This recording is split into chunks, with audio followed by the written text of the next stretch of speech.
Got it. Okay. I'm going to start the Board of Education Student Achievement Committee meeting for April 24th, 2024 at 4:32. And we will start with the Pledge of Allegiance.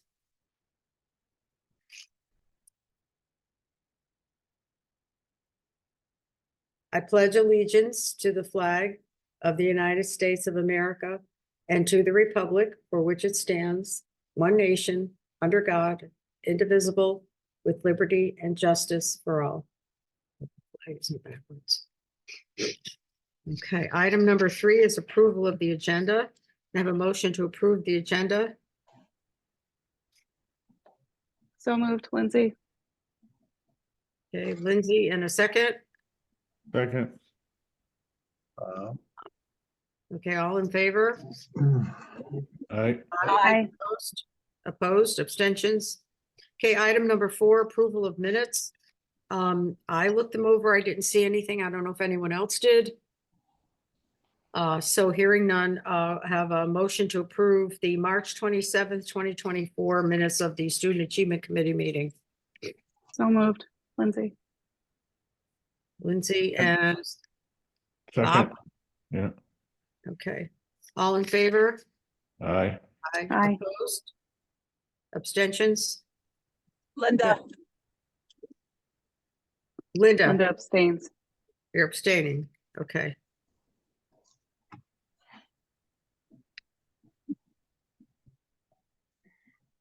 Okay, number 5, competencies update. Okay, so can I will start. And if you don't mind, as we start talking about these, if it's okay that I share my screen so I can kind of show everybody, and I'm going to send them to you as well. The reason why we didn't send them to you ahead of time is because they are both 2 working documents. They're drafts currently, and there is a lot of information to both of them. So we felt like having the conversation and sharing with you first, and then we'll follow up by sharing them as a link with you all. But basically what we're going to talk about today are the math and literacy competencies that we've been working on throughout the year. So basically, first to start, the reason why we discussed and decided to start with math and literacy competencies is because that's where we felt the biggest need was in the moment. Eventually, we would love to bring more competencies for more content areas, but we obviously don't want to jump into too much at once. So we started with math and literacy, which are still 2 big content areas. And basically, at the beginning of the year, myself, Tara, our interventionists, our coaches, we began to start developing the competencies. They all align with the Common Core State Standards. So that's what they were created with. And then what we had done when they were completed was we took them back to our interventionists and our coaches. And the goal was to have everybody start taking a look at them, giving us feedback on them, basically going through to make sure they felt that they were aligned appropriately, making sure that we didn't miss anything. We're still working on that because it's a big task and there's a lot to look at, as you'll see once I start to share the documents. So we're not quite finished yet. We do have another meeting coming up at the end of May where we plan to continue and hopefully finish revising those with that group. And then the goal for next year is to start slowly rolling them out to the staff members through PLCs. And again, we don't want to overwhelm anybody. So it's really going to be meeting with PLCs, having discussions on them, talking about strategies that can be used within the classroom, building some playlists which Tara and I can talk a little bit about today as well. But before I start to share the first one, Tara, is there anything you want to say about the overall that I missed maybe? no, I think you hit all the points we had discussed. Perfect. So then I am going to share my screen. Let's see here. I'm going to do that one. Okay.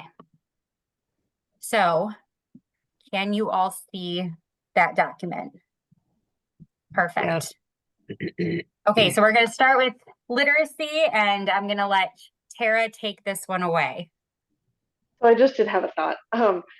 One thing that I did I think is to note is that these, when looking at how to develop these competencies, we referenced and researched a whole lot of different state documents and community documents. So this didn't, some of this has been taken from different organizations, and we felt like this would best fit our needs. And ELA and math are formatted in the same fashion so that there's some continuity between those subject areas for teachers who teach both subjects. But as you can see here is the start of the ELA competencies.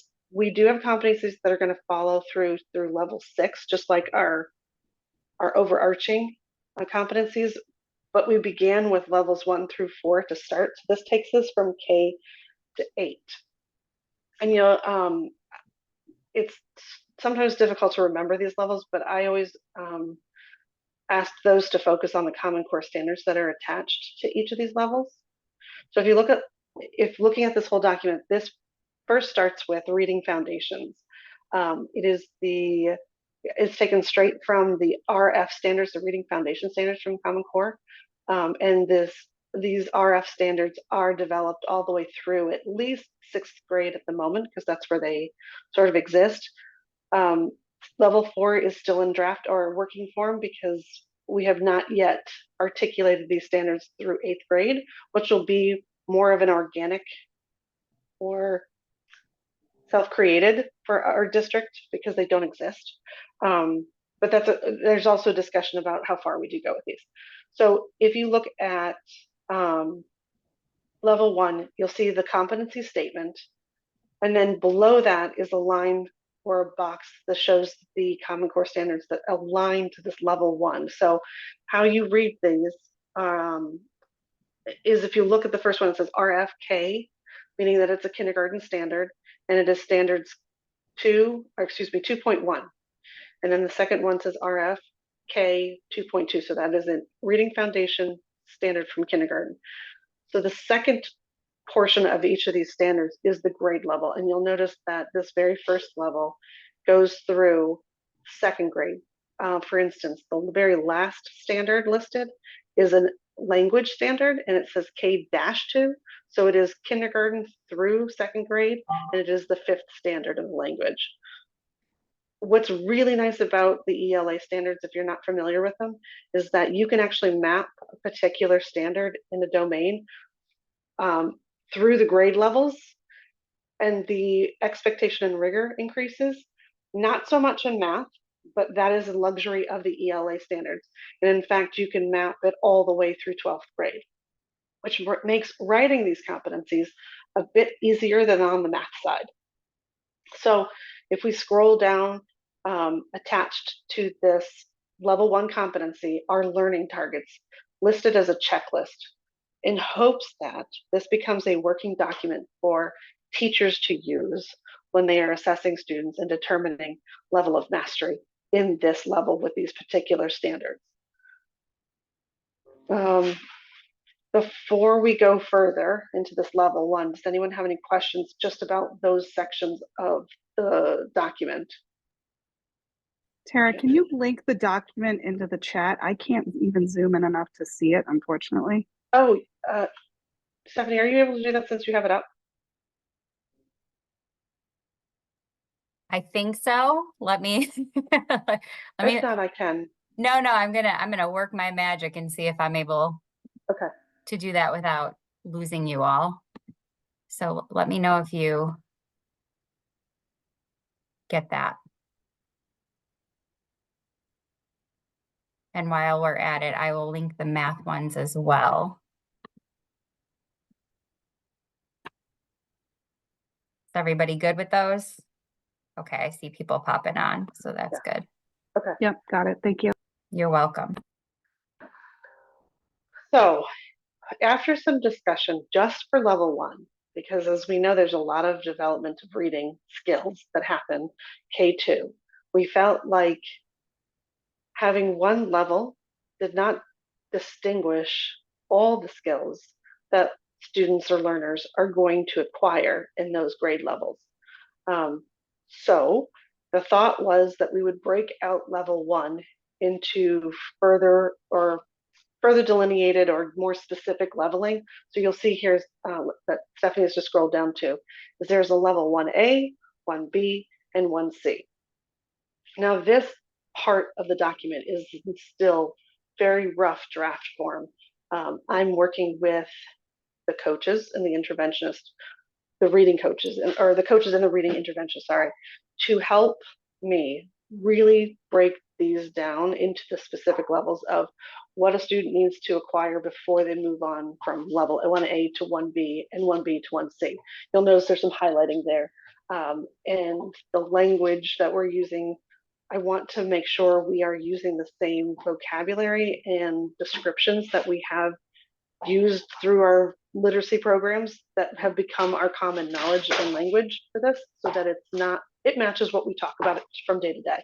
So this is in very rough draft form, but the essential idea is that a student would move through these 3 levels to then master also all of the other skills in level 1 before they move to level 2. Any questions I can answer about just this one section? And and I apologize, it is a lot of information to sift through.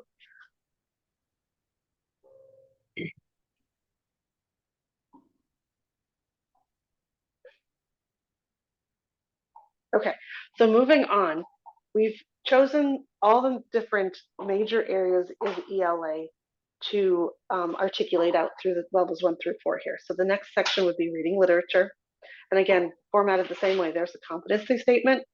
The following line has all of the Common Core standards that align with those levels. And then further down are the learning targets that students will be expected to master independently before they move on to the next level. These levels again go from kindergarten through 8th grade. So level 1 is K2. Level 2, I don't think I mentioned this before, is roughly 3-4. Level 3 is 5-6, and level 4 is 7-8 standards. And if you forget that, because like Tara said before, it is hard to remember everything. If you look at the standards again down here, you can kind of see the how they're distinguished, how they're listed out there. In all this section and all the subsequent sections, there are no areas that coaches and interventionists in our office felt like they needed to be parsed out even further, like that reading foundation section. It is only because the acquisition of reading skills are so specific in those lower grades that we felt like we needed a reporting tool that would mirror those that learning. So here we have reading informational text. Again, a lot to take in, so I don't expect anybody to read as quickly as we're sharing this. Yeah, I think that's part of the problem. It's, we're looking at the document and you're asking if we have questions, and we can't even get through a sentence without doing that. So I mean, we can have an overview conversation about the competencies, but I don't think you're going to get a single question out of any of us without us actually looking at the document. So if we're going to receive something like this for student achievement, it should be linked in the agenda so that we can review it. Mm-hmm. Unless we're just doing an overview of the basic concept, because right now it's just, this is an overload of information for even an administrator at this point. But again, that's just my opinion. And that's completely understandable, Lindsay, because all the other groups, we've done this sort of overview of just it being put together and the concept of what it will look like. It's where we are spending our time with the smaller groups right now, looking to make sure that we are, how do I describe it? We are holding true to the standards that we need to teach, and that we are involving all the skills that we hope that students will achieve before we move on to another level.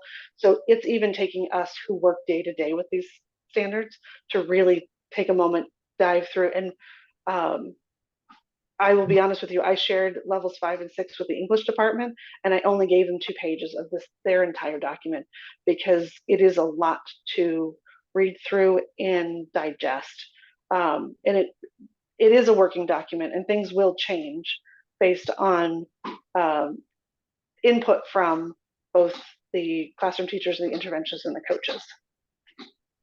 And in fact, the one that Stephanie's showing now, there's comments here for the level 3 and the level 4 for informational writing. So completely understand and agree. This is a lot to take in.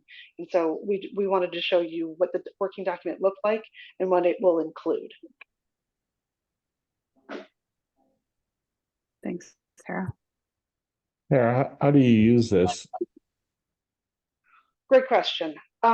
So we've had some conversations with coaches and interventionists about how, in fact, we will use this. And some of them really want to try to use this as almost a case study with certain students next year to see if this is usable and this is workable, because this document is going to be only as good as we can use it. It can't stay in a Google Drive somewhere where we reference every once in a while. It needs to be used on a weekly basis and as you assess students. There has been some concern with teachers and interventionists about some of the learning targets being really lofty and having multiple skills within it. And we've talked about possibly even creating checklists that further delineate the skills that would be like look-fors from a student so that we can determine whether they've mastered that learning target or not. And do you use this daily, weekly, monthly, quarterly? I mean, how do you assess? And will there be an assessment for each student that we can go through at the end and look at where they come out? So the frequency of usage will be based on learners' progress. A particular teacher might reference this weekly. They might reference it daily, depending on what's going on and what the skill is being worked on. As far as assessment, we will have to have that conversation about how we do assess using this and what will be determined, what will mastery look like. Those are conversations that, with anything we've done in the past, we call it calibrating, where if a teacher's looking for mastery, we all do an activity and have a discussion around the table of what a student's work looks like when they reach mastery versus one that does not yet, or it might be close to mastery. So all those conversations will take place, and we will determine what assessments we will use. I would imagine that we will have some common assessments within a grade level or within a learning target that will be used with students so that there's consistency there. And Tara, if I could add, and to Bob's question a little bit more broadly, we don't want to overwhelm any of our teachers. Again, a lot of them are taking on a lot here, but the end game on this, if we can build it into our culture here, is it really allows teachers to move away from, I got to teach all the kids this exact topic this day, and more that they can move a little bit more independently. And to your question, that we would know that they would know certain things before they were ready to move on. And I think when they talk about the playlists, that's also an important part too, because to ask a teacher to do what I just said is a big ask if they're not used to kind of thinking that way about learning. And so these playlists that would be developed and resource make it easier for different children to be at different places in the curriculum at different times. And that's not to say that that isn't going on at all right now. It's just a big ask for the teacher right now to have all these kids that, like, say literacy, for example. You walk into any of our classes right now, you see a huge disparity in reading levels, and the teacher's really trying to keep them all together while differentiating. And this is just a tool that would really help them do that. And if I said anything incorrect in that space, Tara or Stephanie or Liza, correct me. I'm just trying to kind of give, I mean, you have to start with this, but the potential is really amazing if we can get the buy-in from the teachers and if we can get them to actually use this, as opposed to a more traditional, everyone is going to learn this topic this day. I hear what you're saying, Doug, and I can't help but think about the EL curriculum where all the students are reading the same book at the same time and having the same discussions. How does this jive with that? And are there going to be any changes with the EL program? Good question. So why don't, Tara, you or Stephanie, I think, could answer that, because I think it's a really good and relevant question. Well, I can speak to, so kindergarten. All of our kindergartners come in with various skills. Some have their letters, some don't, some can recognize their name, some don't. In the EL program, especially for kindergarten, and it moves into first grade if necessary, there are something called microphases. So based on where a learner is, they have their skills block instruction tailored to their specific need.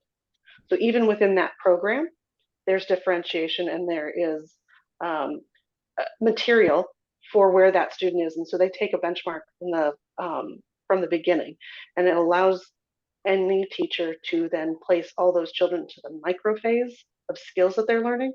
And then there are centers work and instruction that matches their need, and they move through the micro phases as they learn their skills. Very similar to the competencies. They don't move on from a micro phase until they show mastery of those skills in that micro phase. And I know. do those, Go I'm ahead. sorry, go ahead. Well, I was and skills block through the K2 grade levels is formatted that way. Skills block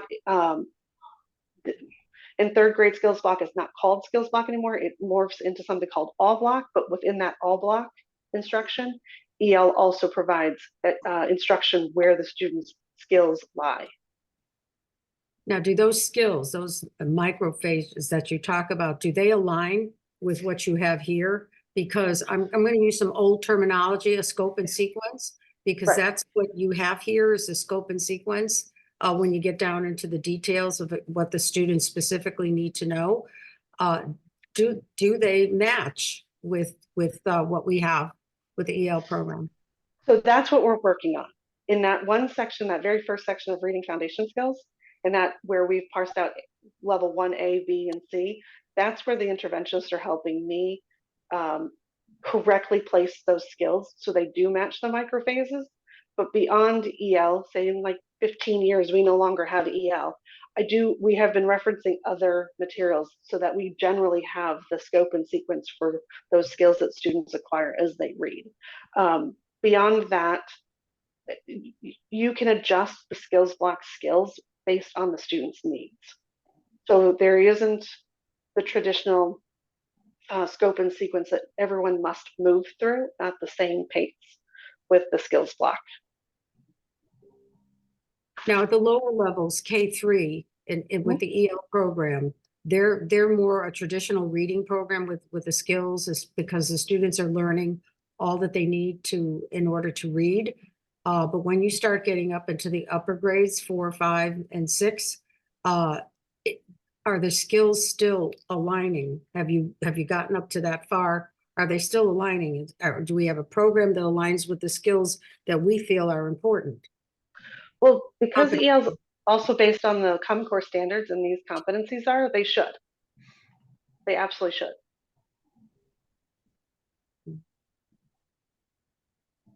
I haven't had time to sit down yet with the interventionists, but that's the plan, is to make sure that when we look at the materials that they're using in class, we'll align with these competencies so that we're not trying to juggle and make everything fit with one another. And I think I said it earlier, this is as only good as it's workable in the classroom with day-to-day student work. If it's not, we have to revise this piece. Yeah, the way I look at it is, if these are the competencies that align with the Common Core, but that you also feel are critical for student learning, then whatever program you have, you don't change these competencies to match the program. It should work the other way around. Correct. But what I'm concerned about is making sure that we word it and describe it in the same manner so that there's an alignment there. But yes, you're right. They should always come from the standards. And I have But one not more our program. question. You were talking about assessment and the fact that you're going to be working on the assessment. Before this gets put into place, I would assume that the assessments would also be put into place, because otherwise there's no way to be able to assess whether this is working, whether it's working. I agree with you 100%. We can't have one without the other. And a lot of the assessments right now we have an EL could very well end up being the assessments we use.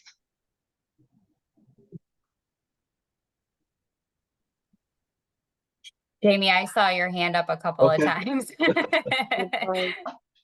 It's okay. I don't see everybody. I apologize. Just thank you, Tara, for coming. Thank you, Stephanie, Liza.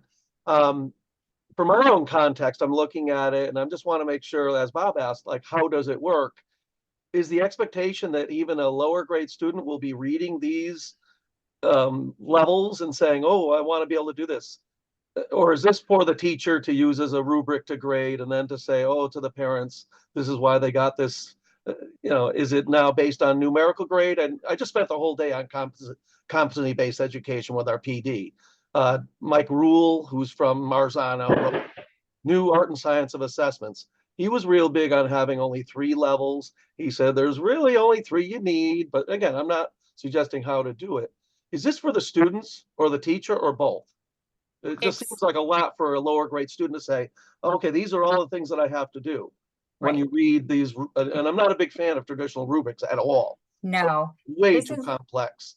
this It is should more, be, yes, of course. No, this is more of a continuum to help the teacher understand where each of the children are in terms of their level of understanding and what, either if they're not quite to the level we would hope that they would be based on their, grade level, then what standards they might need to look at prior to kind of build that background knowledge. And, on the reverse end, if they're doing really, really well, are they ready and prepared to take on that next level? So this is really more for the teachers. Now, what I can say, and using something very similar as a 8th grade math teacher, once the kids do start to get to those older levels, it's a little easier for them to understand when they've mastered a certain standard and when they are ready to move forward. And so it could, I'm not saying that this is an idea that we have right now, but, one thing to think about is as they do get older and into the upper levels, and we've developed more levels for, our 8th through 12th graders, we could create more of a self-reflection tool as well for our older students so that they then can take these and think about each of these standards and where their level of understanding falls. But it's really a continuum to help the teachers understand how these standards are built, starting from kindergarten and going all the way up to 12th grade, so that when we do have learners that start to struggle, they can pinpoint where they're struggling and they can really use this to help them understand how far back they need to take it in order to help them cover those gaps, or where they can move forward if they're mastering a certain skill at that point.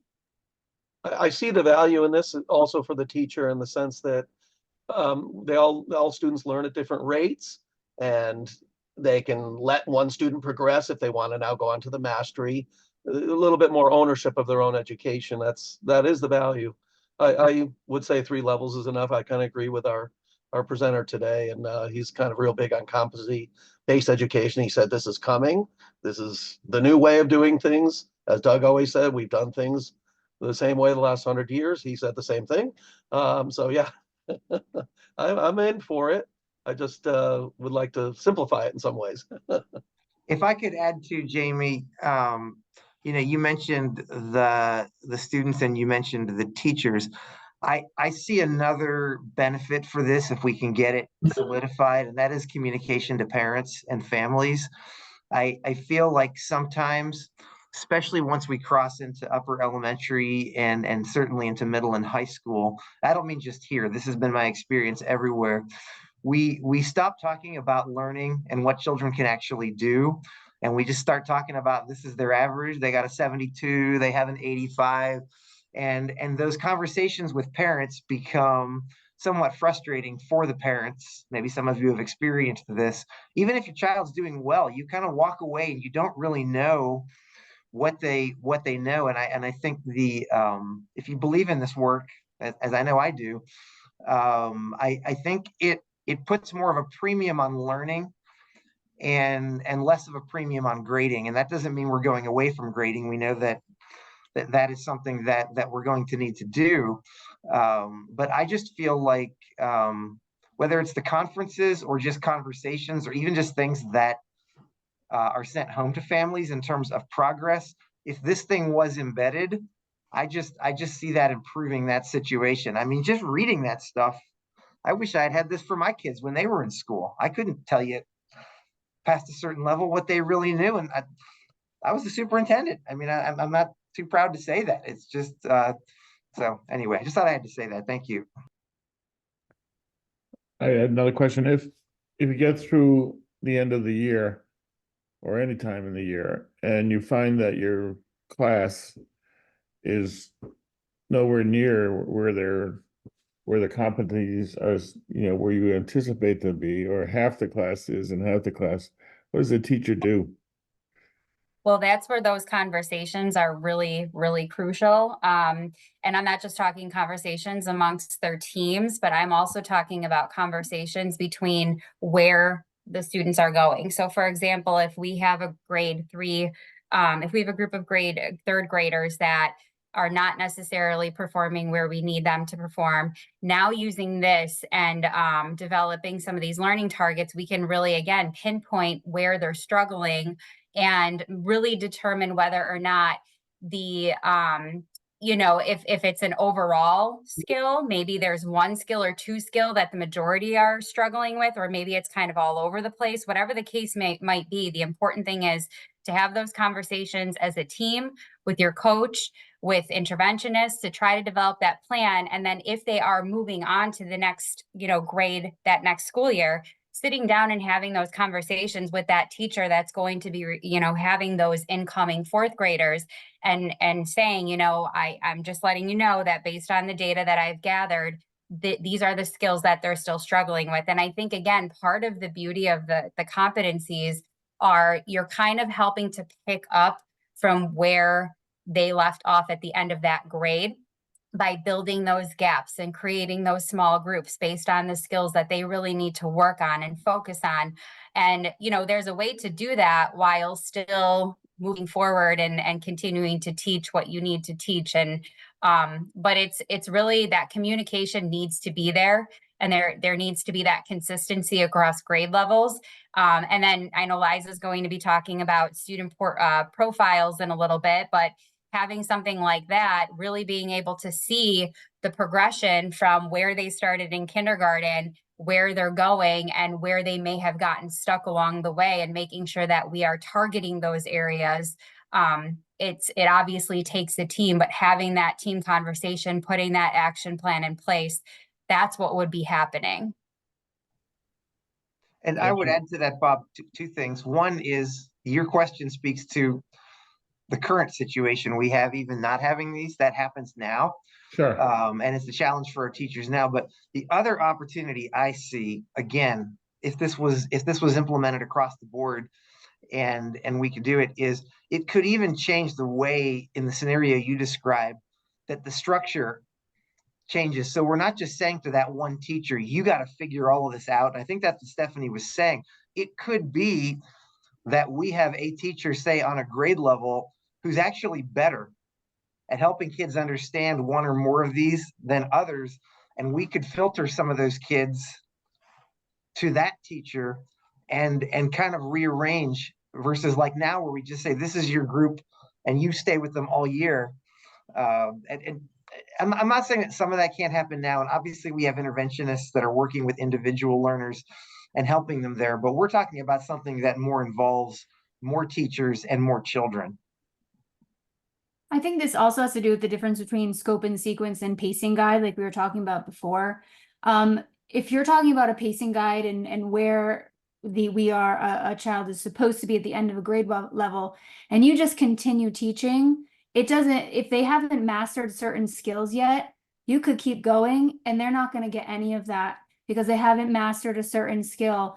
This goes for math, ELA, any subject matter really. So if they haven't mastered something yet and you just keep going because that's where they're supposed to be, then your efforts are going to be futile. So this is really a way for teachers and learners, especially in the older grades, to really check what they're understanding and move themselves forward.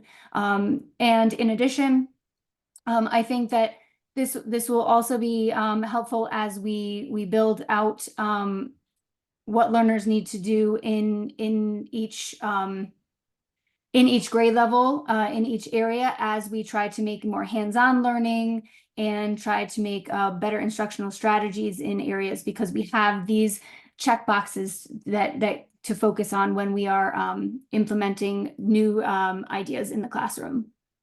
I do have a concern that our structure of grades is not ready for this. And that will, and while we should be getting ready for it, that when the kid is at the end of third grade and isn't competent to meet the standards of third grade, he's still going to go to fourth grade. And so your structure is behind the concept. And I don't know if we can break that in the next decade. But also, I also can have concern that the kids who are outperforming end up getting held back with the rest of the class. And so I think there's a lack of paying attention to the kids who are really proceeding fast, and they end up getting pulled back into where they were a year ago, I think that is definitely a concern. And I think that this will help in that, because oftentimes a teacher really knows maybe the year before or the year after the grade that they may have been teaching since the beginning. But now with this, they're able to see what can come next, and then move that learner forward. Whereas they might not know how to move a learner forward into other areas of advanced understanding or advanced standards before this. And Bob, also to your point, I think what should happen if this sees its eventual potential, especially at the younger grades, I think, is the grade level itself becomes less important. And to your point, if somebody is doing well in one of these standards, we don't want to hold them back. We want to let them kind of go. And by doing these in levels instead of in these kind of grade level silos, I think it makes the teacher feel better about letting them do that and supporting them through that. But I agree with your point. I don't know that the structure we have right now supports that 100%, but I think kids have the same frustrations now with the curriculum pacing guides and all those things. And I think the teacher feels less freedom to let them move on, because they feel like, oh, I can't let them get too far ahead, or they'll be bored, or I'll run out of stuff to teach them. So I think it's just a different way of thinking about all this. Lindsay, you have a question? Yeah, I have a couple. Just thinking about some questions that I've had from parents and from the community is that they've relied on these pacing guides and these rubrics in order to figure out, what their children are learning and what they will be learning in the years to come. Do we know how in this competency-based learning environment, how parents continue to stay involved on a grade by grade level? I'll wait for that one, and then I have another question after that. So I think that goes back to the learner profiles that we're hoping to develop, because the goal is to get these competencies there. And one thing that we've kind of talked about, and I'm thinking more math at this point, like Tara and I had mentioned, the math, which I'll just kind of shift over to that one really quick. But as you can see, the format of this is pretty much the same as what literacy looks like, has the same levels and competencies and standards and learning targets. But one thing that we are in the process of starting to develop are these playlists that kind of go along with these. And with these playlists, because one thing we really talked a lot about was, how can we make this easiest for teachers to not only be able to see where a student is falling with their level of understanding, but again, being able to know, okay, if they're really struggling with this 5th grade skill, I need to take it back this far. So creating some kind of a document, like a Google sheet with all of these standards, with all of these competencies, a lot more condensed sheet, something that it's all on one page. It's not like this. It's a lot more condensed. But then being able to, and I'm thinking of Jen Penny right now because she's doing something very similar right now in her math class, but she is basically keeping track of when a student masters a certain skill and how long it took that student to master the skill and whether or not they needed a lot of support from a teacher to master that skill, or if they were able to master that skill independently, or maybe they were able to master it, but they just need to be very careful with going back and checking their work. And that sheet in and of itself really helps to paint the picture of exactly what a student is able to do and how they are mastering these skills. And then you can even start to see some patterns all in one place. And again, in a way that it's easiest to help the parents understand it, help the students who are capable of understanding it to understand it, and then help the teacher to not only understand it, but to document it.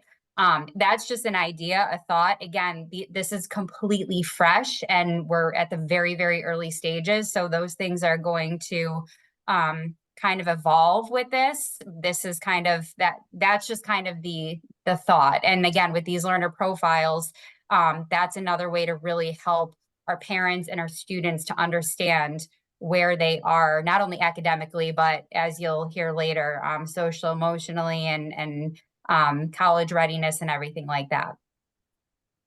So Jen Penny's class, that 8th grade class, they're currently not following a rubric or a pacing guide. They're following a competency based. She's following her rubric and her pacing guide, but she's also kind of tying in a lot of personalization to what she's doing in her classroom.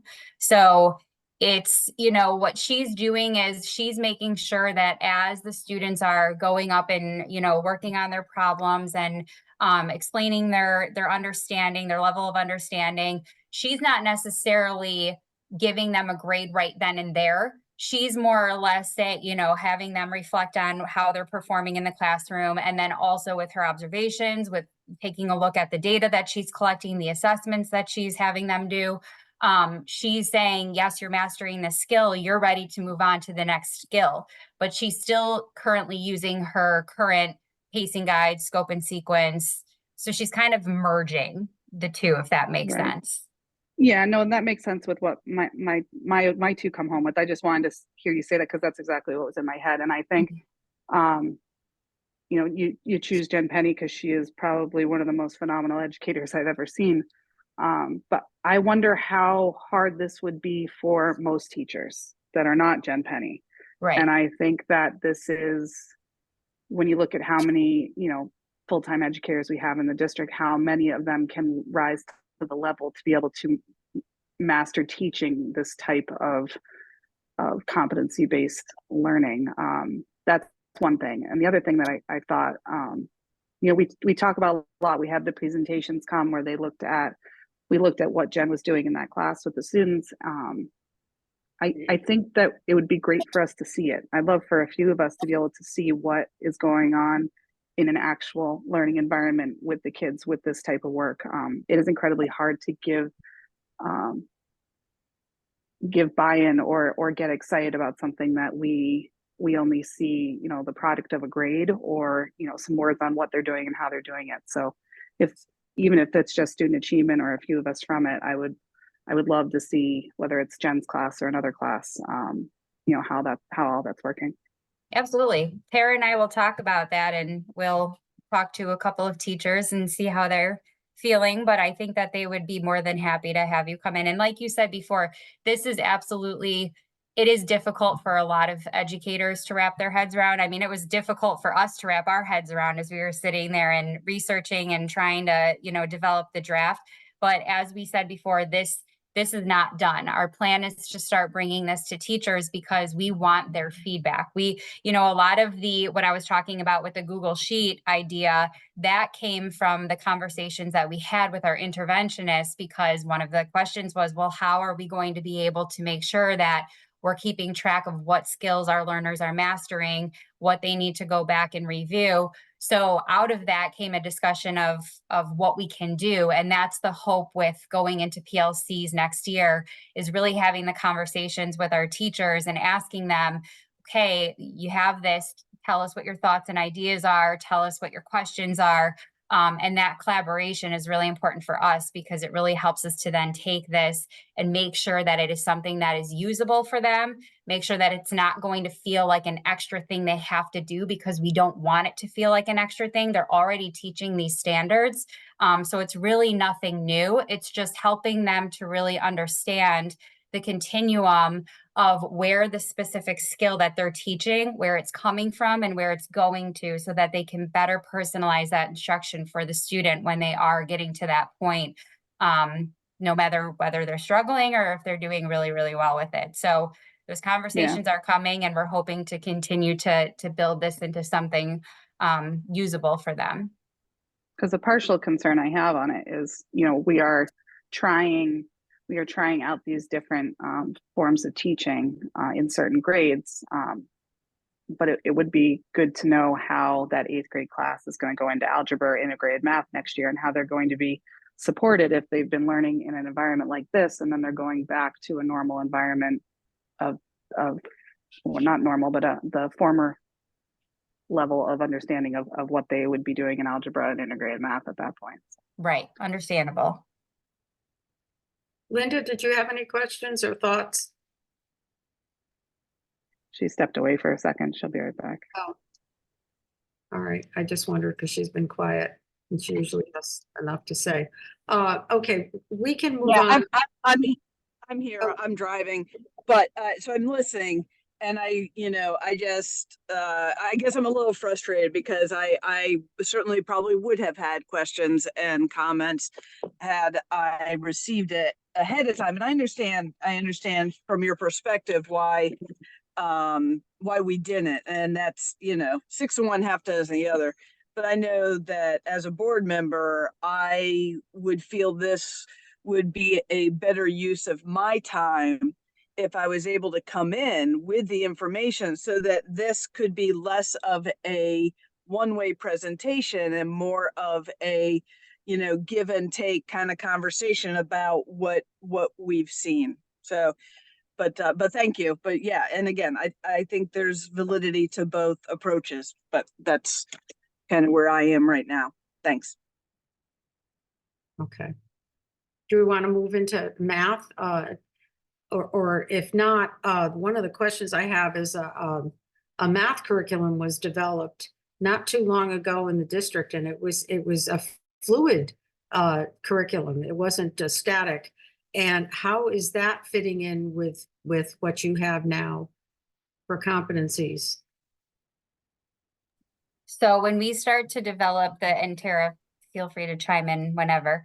So when we start to develop the playlists, so the playlists are going to help the students to be able to know, this is the skill. It's going to basically look like the competencies that we just showed you. So if they're working on symbolic expressions, depending on the grade level, we are going to give them a couple of resources of skills, that are a little bit behind grade level. We're going to give them some skills that are on grade level, and we're going to give them some stuff that is a little bit above grade level, all in one place, so it's easy to access. And basically, we are going to be going in and using the resources that we currently have, as well as some additional resources that are new and out there and updated. We're going to be modifying some of our assessments and really thinking about some pre-assessments, so that, again, we can really identify where our students are in terms of the continuum and how much they understand, and where we need to start with them in terms of, teaching them those certain skills. But that's not going away. We're going, like I said before, the competencies here, it's nothing that's new, or in addition, I should say, it's nothing that's in addition to what they're already doing. It is what they're doing. We're just modifying it in a way to help our teachers understand exactly how to pinpoint and target where our students are struggling, or where they need to be going if they're really excelling. So that's not going away. Tara, do you want to add anything onto that? No, I would have just, no. And in addition, it's going to be all the things that you did see, Lucy, in the curriculum that we presented several years ago to this board. And it's just a shift in delivery, the instruction for students. And it'll, like Stephanie said, it'll really be able to be pinpointed for each student and where they are in that learning continuum of skills in math. You know, when you've been in education for a long time, you kind of see the same types of teaching models kind of be recycled, only they come under a different name, and of course they end up having more materials that you have to buy.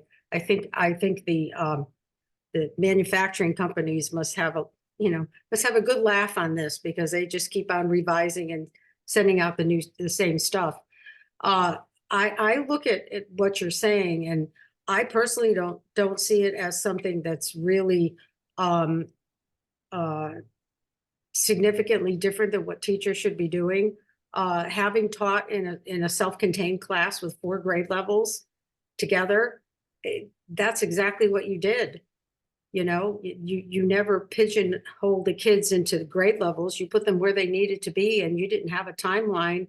You had a competency that you followed, and you had to go step by step by step. So that's how I always taught, because that's the way I started. So, you know, I don't personally see this as something new. I think it's something that should have been happening all along anyway. But, you know, that's what happens when you've been there and done that. So I do want to also dovetail on what Linda said, that as far as having seen the material ahead of time, it would have been very helpful. And I believe we've mentioned this in the past, to have this material, whatever's presented at our student achievement meeting, be sent to the board at least 3 or 4 days ahead of time, so we have a chance to read through it. And of course, we would have questions. We'd probably still have questions now, even with the explanation. So, you know, we'd really appreciate having the materials ahead of time. Is there any other discussion? And we may very well bring this up again at our next student achievement meeting if people have additional questions. And thank you. It's a lot of work. I understand that. I should have said that first. It is a lot of work, and it's nice to see it all coming together. Item number 6, career and college readiness platform update. Before we begin that, Tara, you can leave if you'd like to. I'm not kicking you off, but I know you have places to go. So thank you for staying, and thank you for coming. Thank you. Have a good Yes, evening. You Thank too. you very much. All right, hello everyone. I am here to present on a career and college readiness platform. In the fall, some in the high school let me know about an issue that we were having with our college career readiness platform that is called Naviance. Naviance had trouble with having some of our students log in, and I was told that this had been over several years. I reached out to Naviance. They were on top of some of the problems, but then more problems continued. And so it was a very frustrating process to try and get this going, especially because most of the problems were happening with our current 11th graders, which was a major concern because this is what is used for college application process. So with that in mind, I was looking for a platform that would be which would have issue-free access within reason for us. And in doing so, I recognized that as I researched, I recognized that there were a lot of platforms that were available to us and what they would have for us. So I am going to just share my screen just so that I can have the notes as I present here. All right, and I'm gonna go to slideshow.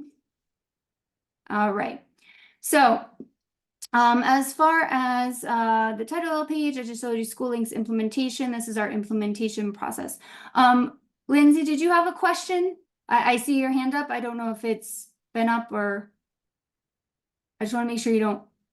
Nope, I forgot to put it down. I'm sorry. Okay, oh, no problem. Just want to make sure to get your question if possible. All right. So in looking for a new platform, we kind of discussed what do we need. And the first was, of course, issue-free access. We needed to make sure that our 11th graders, as well as all our learners, had access to the college and career readiness platform. We needed something that had college applications, career planning, which was part of Naviance. Self-discovery are some quizzes that are available within these platforms, some assessments to help learners to figure out what they might want to do with their college and career goals. Then in addition, we were looking for something that could house a profile if possible. We're looking for a place that can help us with the delivery and the makeup of the capstone project. We are looking for possibly a place that could have competencies involved and a place to house student examples for competencies. We're looking for something that could help with our social and emotional learning, possibly. We're looking for alumni tracking, something that could be used ongoing year after year so that learners won't have to switch continuously. And of course, we're looking for good customer support. So this was a wish list of things needed throughout the district that we thought that perhaps if we found a platform that could house all of these, we would be in very good shape. I did not expect to find one that could do all of them, but in fact, Schoolings does most of those things. Schoolings is a modern college and career readiness platform, and it supports the entire student planning journey for college and career readiness. It does have a place for a student profile. It does have a place for their college planning experience and college application process. It does have a place for career exploration. It does have a place for SEL check-ins. And what I mean by that is that a learner can go on there and say how they're feeling about a certain area. And then there are actual SEL lessons that will tailor to the way that a student is feeling.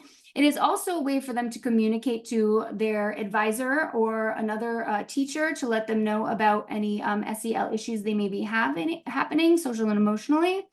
It does have a place where we can make a place for competency tracking and where learners are able to house some of their examples of their learning within the platform. It does allow for alumni networking, and it does have an industry portal, which allows for easy internships opportunities for our learners and even community service opportunities. So that is what is available in Schoolings currently. There are other platforms out there. There are those that are student information systems. There are those that are for multi-tiered systems of supports, which are for our intervention systems. There's social emotional learning platforms, college and career readiness platforms, and pathways and course planning platforms. But there was rarely one that encompassed most or all of these features. What we currently use now in the district is Naviance, which I mentioned before, which is our college and career readiness platform. It was used slightly at Strong previously, and it was used a little bit at the high school. It was mostly just used for the college application process. It wasn't used fully for all of its features, and that was mostly because it wasn't working. There were so many students that couldn't log on. I think in the fall, we got to 103 learners at one point that could not log on. And so and that had to be fixed. So that was really important to change. And then we have Renzulli Learning, which can be used for enrichment and some other career exploration at Strong that was used in the enrichment classes. Then there's Pathful Explorer that's used by Matt Thompson. He has college, this was for the college and career readiness that he uses. This had college and career exploration, but it didn't have a lot of the other features that were mentioned previously. Those three are in bold because Schoolings can take the place of those, and they have all the features to take the place of those three in particular. In addition, in 6th and 7th grade, and they're using Second Step for their SEL platform, and they are thinking about switching to a different one for 8th grade. But School Links does have some SEL check-ins, but it is not a full platform for SEL learning and interventions. And so our counselor at the middle school would like to keep Second Step for some of the SEL that is not available in School Links. And then we have Aperture, and Aperture also has SEL, and that is a mandate by the state for the district, and that is where we have some of our climate data stored, and our assessments for climate is housed in Aperture. So the process of finding School Links was as follows. I did some initial research on possible platforms.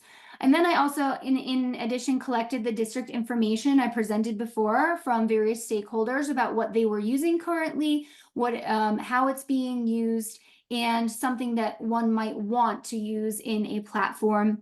I met with the reps from 2 top programs. School Links definitely came out ahead. The other one did not have many of the features that I mentioned before. I discussed School Links with the leadership team. I set up a presentation for the leadership team and the counselors.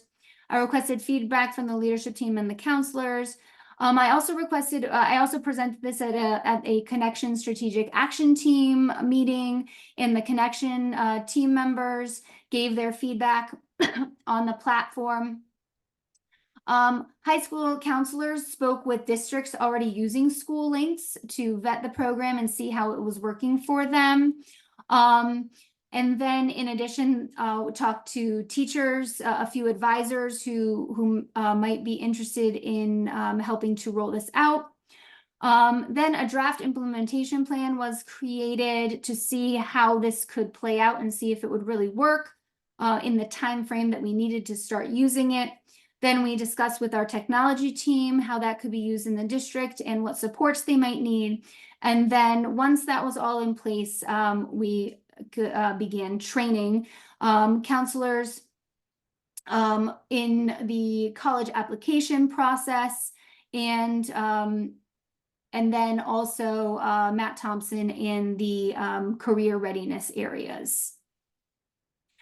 So the current implementation plan is that— Sorry, Liza, on that one, is there a significant cost difference between any of these? There's not a significant cost difference.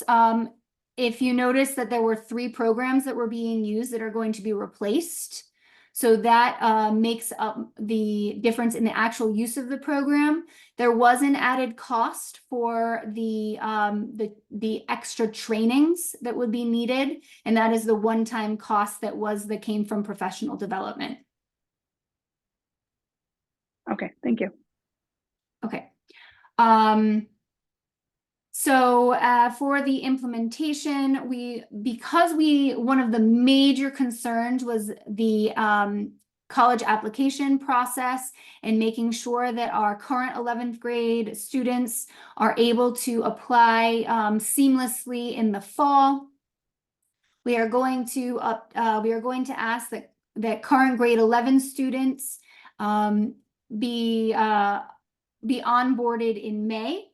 And I have created an implementation plan that will allow them to go through an abbreviated onboarding so that they are ready with their accounts for the fall.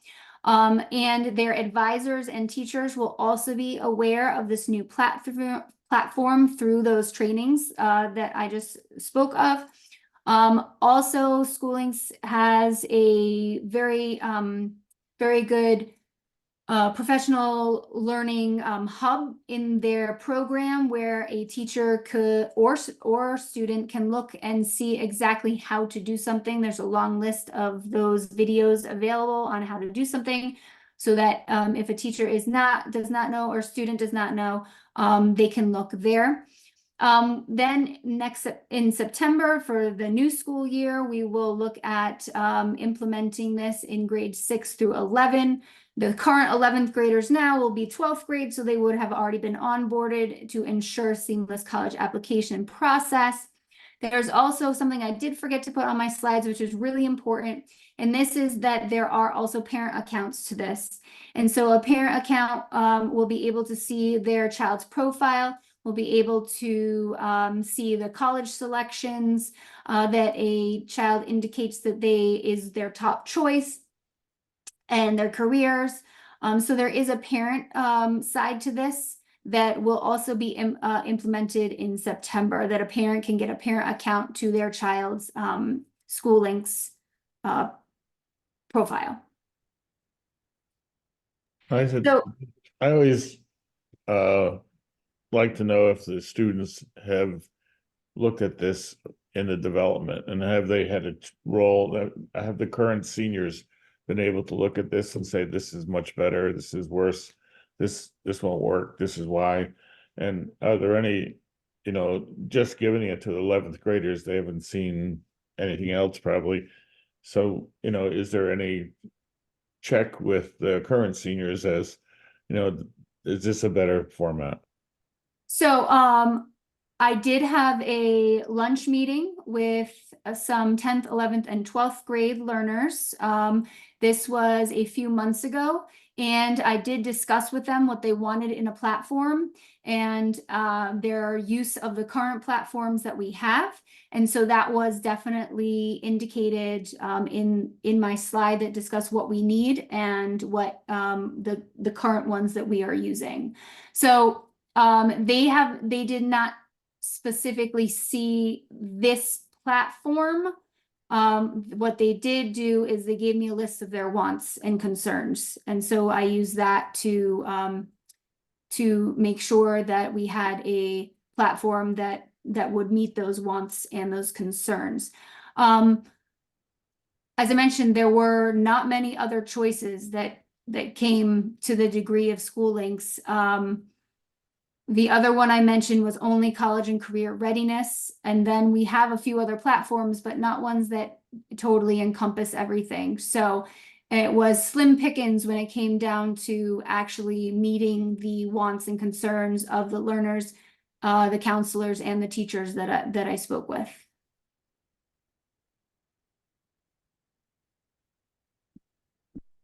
Any other questions? Go ahead. So I do have a student demo account if you wanted to see the platform for a few minutes. Is that something that you are interested in seeing? Yeah, we didn't know if there'd be time, Lucy, so we wanted to offer it, and we could also bring it back at a future meeting if that's better. Just let us know. Yeah, could you send the link so that we could look at it? So Is there a link? no, because it's my demo. Everyone has to have their own account, and so I'm logged in. And then when I'm logged in as an administrator, I have a demo student account that I can use to make sure that the permissions I give on my side really show on a student's account. So I can give you the link to their website, but I can't give you the link to my account. So that's why I needed to share it. Okay, I'd like to see it. How about everyone else? I think Yeah, we just should. quick. Okay.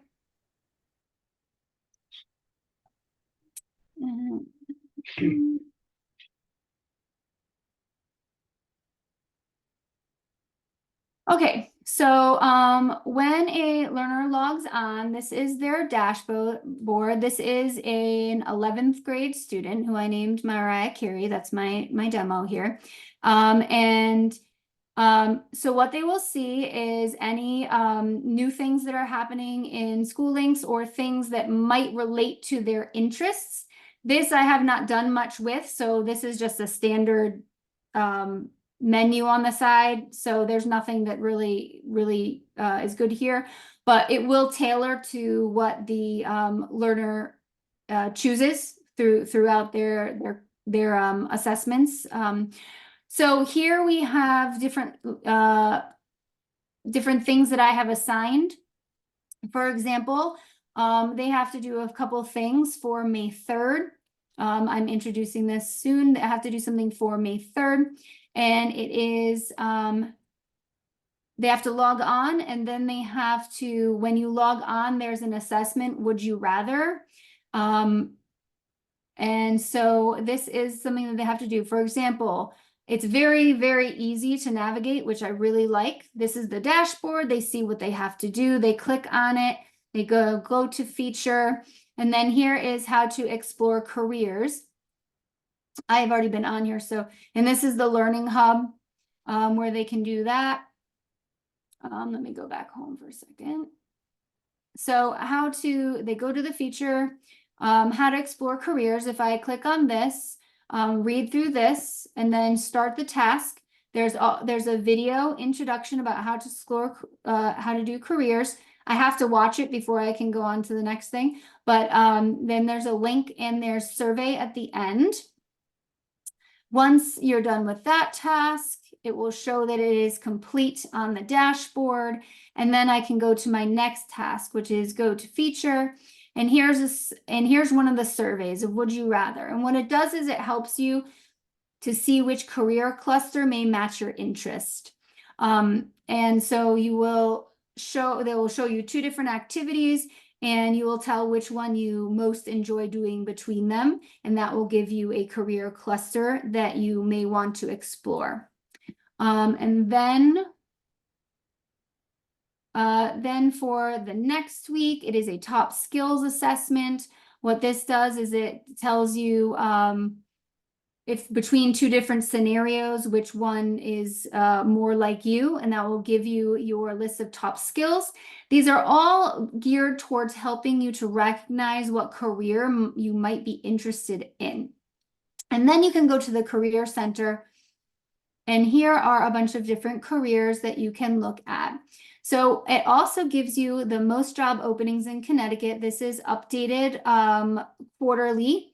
And we have, if you have a bachelor's degree, what are the top jobs available in Connecticut, associate's degree, and then no degree. So these are the jobs available in Connecticut that are updated quarterly. You can also check other states if you wish, but most here would be looking at Connecticut. Then you can you can type in a career and it will tell you all about that career. For example, teacher, I typed in, okay, I'm gonna do early childhood and elementary education. It gives you a general overview of the job growth, the salary mean, minimum education, so on. A day in the life video, mentor videos. This is also something that was really interesting. Is there's a mentor on here that schooling contracts with that you can write to and ask questions, and they will write back to you regarding their career. And it gives you general data, the education and training that you'll need, the important qualities, and so on. Of course, I'm just giving you a really quick general overview, but there's a lot here that will help a learner to figure out what they may want to do. So what I have done along with the counselors, the schooling's rep, and administration and a few teachers is to make a scope and sequence for the onboard, an abbreviated scope and sequence for our 11th graders to get them on board to be ready for 12th grade, since they're just getting this now. And then we will be able to implement the full scope and sequence for the 6th through 11th next year. So is there anything else you would like to see? I will say I did do one of the surveys, and it was spot on. It was, I did one of them where I picked like, do I like to have alone time? Do I like to public speak? Those kinds of things? Or when my friend is sad, I feel sad too. Like there's a whole range of different questions. And so I did that assessment and it was spot on. It was human services, education, and public administration were my 3 career clusters. So that's what I'm very interested in, always have been. So I was happy to see that it did work for at least me. So that is the platform, which we hope will be much better than the other platform where kids were not even able to log into it. And it provides way more features as well. So I Stephanie, can, if you have time between maybe now and next student achievement meeting, even if it's short, I'd love to just go through it in person. So it looks great. I'd just love to play around with it. I'm always just more of a hands-on visual person. absolutely. So that would be great. Thank you. Yes, and here's the profile. I forgot to see that. You make your own profile. So you would put your picture here if you want, your preferred name, pronouns, those kind of things. This is you put your post-secondary goal, college goal, career major, so on. You can add your strengths. There's also an assessment that helps you to build your strengths, and you can, if you agree with those, you can add them here. You can change them yourself. Things you're proud of, accomplishments that you're proud of, interests and hobbies, job internships, extracurriculars, credentials, any bragging rights, skills, languages. And the really interesting thing about this is there is a button where you push to have it make your resume based on the information you put here. And so it will help our learners to create a resume and to see a template for all of these things that they add in here and how important that is. So that is something that they can do. Here, we also can add a feature where they can store some of their academic examples. So if they have a project, this is where they would put their capstone, things like that, that they can house it here and have it be part of their profile and their academic experience.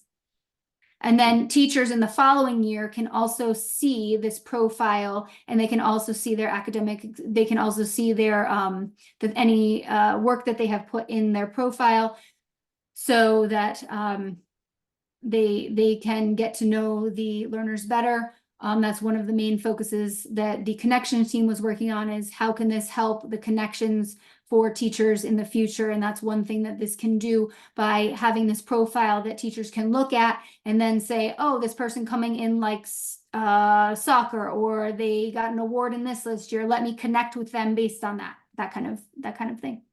So lots of potential here that we are working on to make this a great tool for our students in the district. And yes, if you want to come in, please let me know, and I will let you use Mariah Carey all you want. Do the students are required to use this? So or they is are. it all voluntary for them? It is mostly required, and I say that because they have to use this for their college applications. Now, if they're choosing not to go to college, you know, that's their choice.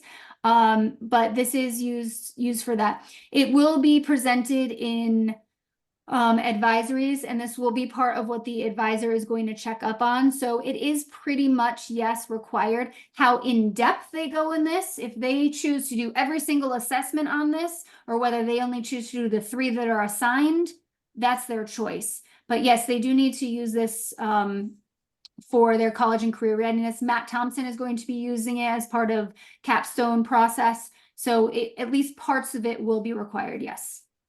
And who has So for access those that to aren't it? going to, oh, I'm sorry, go ahead, Bob. No, and just who has access to it besides Matt, and who else? So there are different levels of access that the district administrator can assign. So as district administrator, I decide who gets to see different levels of access. There's something called a Schoolings Champion that has the most access, besides the district administrator, who has total access. That is assigned currently to our counselors. Our counselors at the high school and at Strong. So they are the ones that are assigned to that. Then below that, there are teachers, and teachers have access to their currently have access to the profiles of their own students. And this is attached to our student information system, PowerSchool. So PowerSchool gives the information to SchoolLinks, and then SchoolLinks knows what teacher has which student. So if a certain teacher A has a student, they will be able to view their profile. If teacher A does not have a student, they will not be able to view their profile. Does that, is there anything more I can elaborate on the permissions?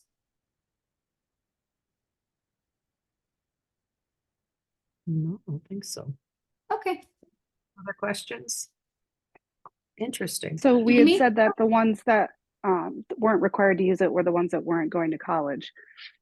Is I this just- one, this one's not required for those going into the trades or the field right away from school? No. There are certain things that will be required. It's going to be used for the capstone, it's going to be used for profile. But the college application, if they're not applying, then they don't need to use the college application. That's there's also a section on here for military. It talks about the entering the military process. So for any learner who's interested in the military, they're talking about expectations for joining the military. And then there's also a career section. So to help you to get, if you are not doing the college application process, you'll still be using this for your career goals. Perfect. Yeah, that's what I was looking for. Thank you. Thank you. I was going to ask too. All right. Wow. Jamie, you have your hand up? Yeah, it's just a quick question, it seems like there could be a potential sort of privacy issue, and I don't know if it's happening good, bad, or right or wrong. Is this an information gathering thing? So as they click on buttons, are they going to get inundated with college, brochures and whatnot? Not that that's bad or wrong, but it just seems sometimes ulterior motives to things like this, so they can gather lists of students and their interests and whether they want it or not. So there's nothing that the students are giving up their own personal information, is what I'm asking. No, and the district, we do have to, every time we do bring a new software into the district, we do have to have a student data privacy agreement signed. And one of those things that is on the agreement is that they will not take our students' information and use it for anything. They won't share it out with anybody. So we don't even consider bringing any software on board if they will not sign that agreement. Yes, and most of the information comes from our SIS. So they would have to have access more to our student information system to get that it goes this way. So, but yeah, no, this is a company that is looking to help education. So they're gonna, if that were to happen, they would go out of business automatically. So, because no one would be using them. In addition, we do not allow those under 11th grade currently to get outside emails. So that is also a consideration.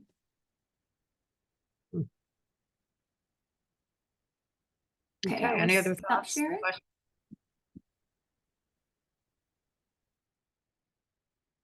Okay, interesting. We'll move on to item number 7, assessment data update. Yes, so for our last meeting, I was prepared to present our mid-year data. We did not have an opportunity for that. At that same meeting, I was also planning on presenting some profiles of learners and how we look at the data, especially because that was an in-person meeting. So I just wanted to give you an update on where we are in the district for our assessments. And let me get to that one.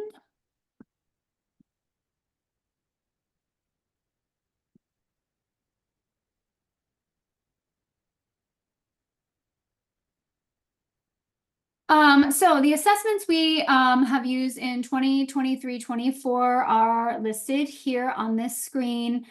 We have our benchmark data, which is used to identify students' academic strengths and weaknesses and use that information to guide future instruction. That is that is iReady Math. We've used that in grades 1 through 8.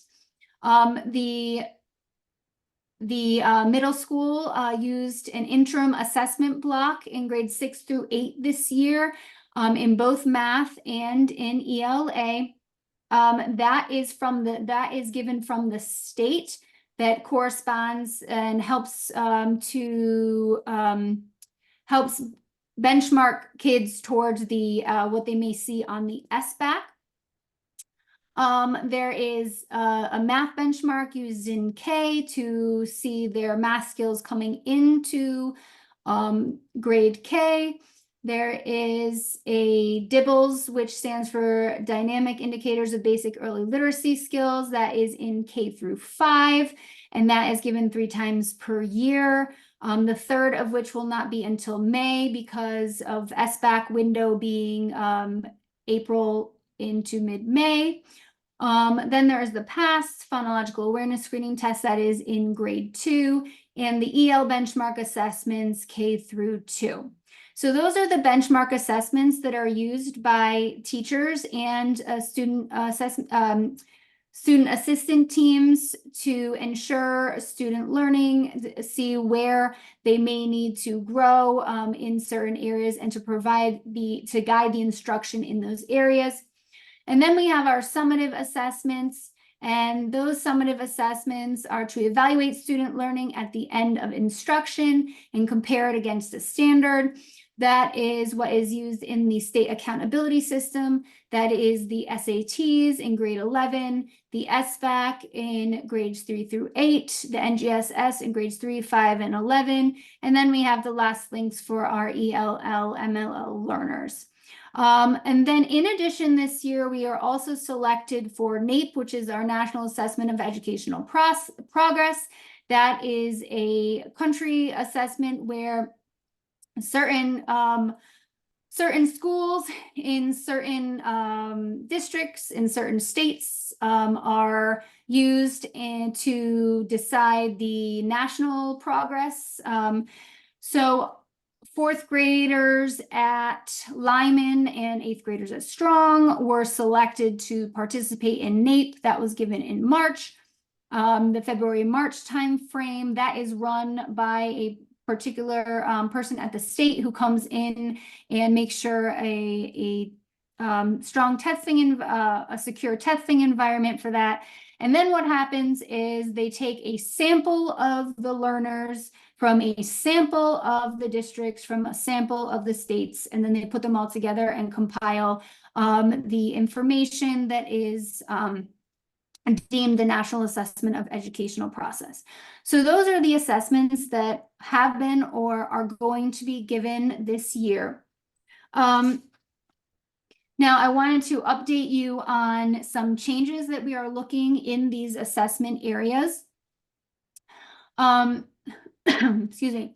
Last year, we moved away from iReady literacy at the elementary schools, given that the EL benchmark assessments were coming in, and we also expanded DIBELS K through 5 so that all of them were there. Also, iReady is not an approved assessment for the state. So but I have had several different reactions. I've heard several different reactions to iReady. And if you go online, you can find several articles talking about iReady and how it's not the best assessment tool. Middle school in particular says that students are just not invested. They've been doing it for years. And this goes, I think, also to it's just not showing what learners can do. For example, I compared the iReady math scores in 8th grade in March, the end of March timeframe, to the interim assessment block, which in math, which is the one that I mentioned was for preparation for SBAC as a benchmark. And they actually did much better on the interim assessment block than they did on iReady. I'm hearing from teachers and learners that they just don't like it. It's just, and the teacher's saying it's not showing them what they need to inform their and guide their instruction. So the principal, the coaches and teachers at the middle school level would like to try IXL next year. IXL has a shorter assessment period and also provides what they feel will be some better information with lessons involved. Then there's also, so with those complaints at the middle school, I then was looking at how is iReady being used at the elementary school. So last week I sent out a survey to our elementary classroom teachers, grades 1 through 5, because grade K does not use iReady in math. They have their other assessment, which is up there, the math benchmark. And I asked them how they're using iReady. They see the value in iReady. Would they like to continue with iReady or not? I have received I actually just sent that out Friday, and I asked them to have their responses in by Friday. Yesterday and through today, I already had 2/3 of them responding. So that's 18 out of 27 I got back so far. And 2/3 of my responses said that they were interested in a different platform. They do not feel it gives them the data that they need to inform instruction. They would like to possibly move to a different assessment because iReady is taken on a computer. The teacher is not able to see how or why they got a question right or wrong. All they're seeing is that they got it wrong. So if a child is putting 2 + 2 and they pick 5, does the child not understand 2 + 2? Did they click the wrong box? Did they not care and just click the first thing that they did? Or if a child has 2 + 2 and they put 4, do they really know that, or did they click a box? So to be able to really understand how a learner is doing, iReady, the responses are saying that iReady is not helping in this guiding future instruction. That's not all of them. There are some in the surveys that say they like iReady, but as I said, 2/3 are saying that it's not what they want to stay with. Lindsay? So my question is, if that went out to the students and the students took a survey on whether they wanted to do iReady anymore, how many students are saying that because they don't want to take the test? Did they have something to compare it to?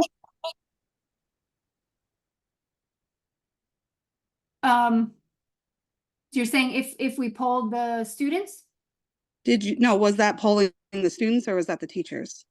Teachers. Did I say students? Oh, okay. I couldn't hear it, so I wasn't sure. I thought you surveyed the students, and I thought, what 5th grader is going to say that they wanted to continue? No. It was the grades 1 through 5 teachers. I'm sorry if I misspoke. No, I did not. Okay, no, you probably didn't. It was probably me. No. And I will say I did ask the teachers for their best opinions on students, whether they like the lessons, they don't mind the assessment, they complain about the assessment. So there were some questions about at least their interpretations or the student complaints about it.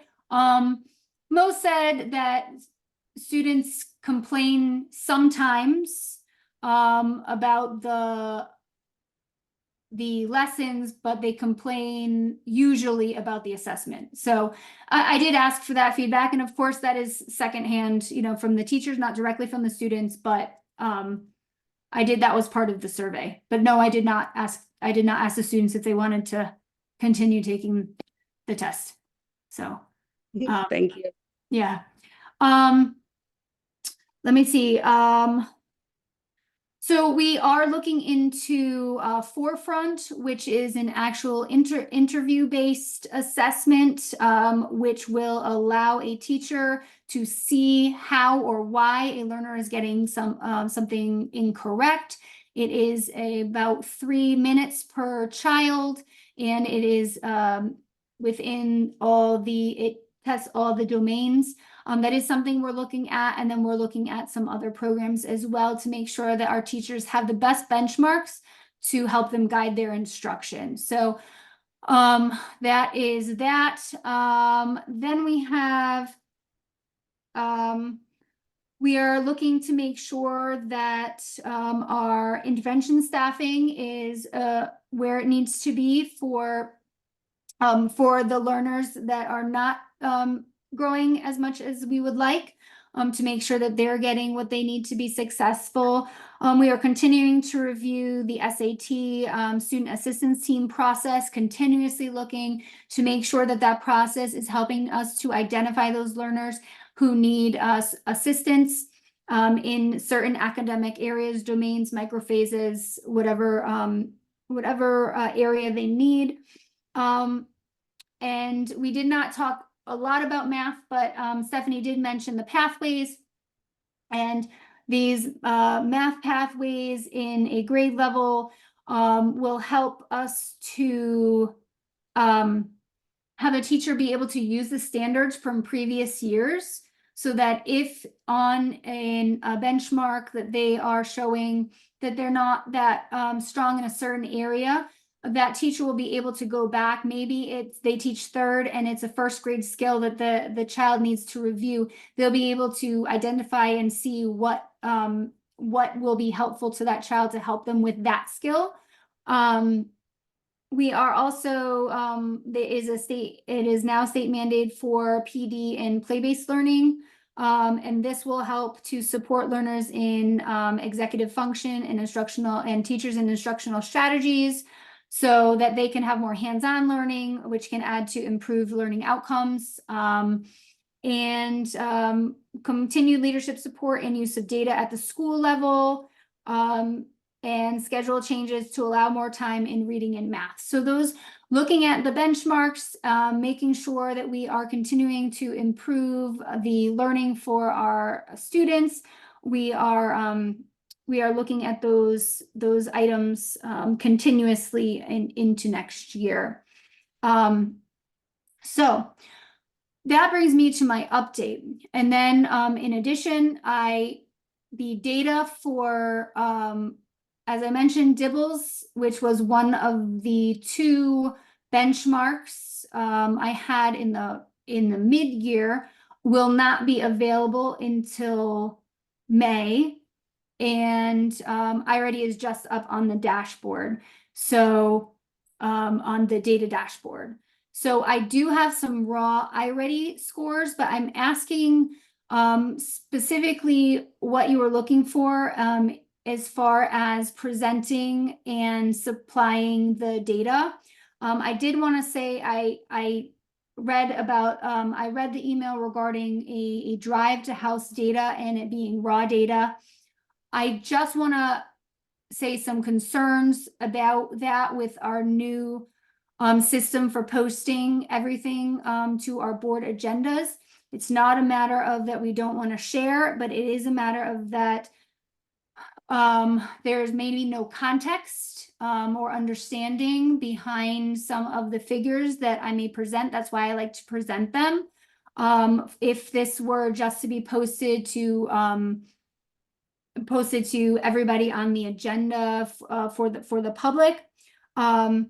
Benchmark data, as I mentioned, is not the purpose of evaluating programming. That's why we have our summatives.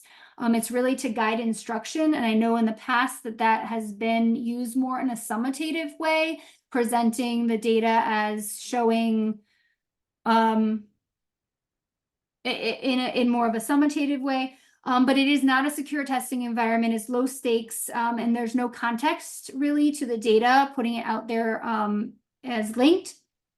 And instead, I would like to focus more on the process and the procedures for use of the benchmark data to improve instruction.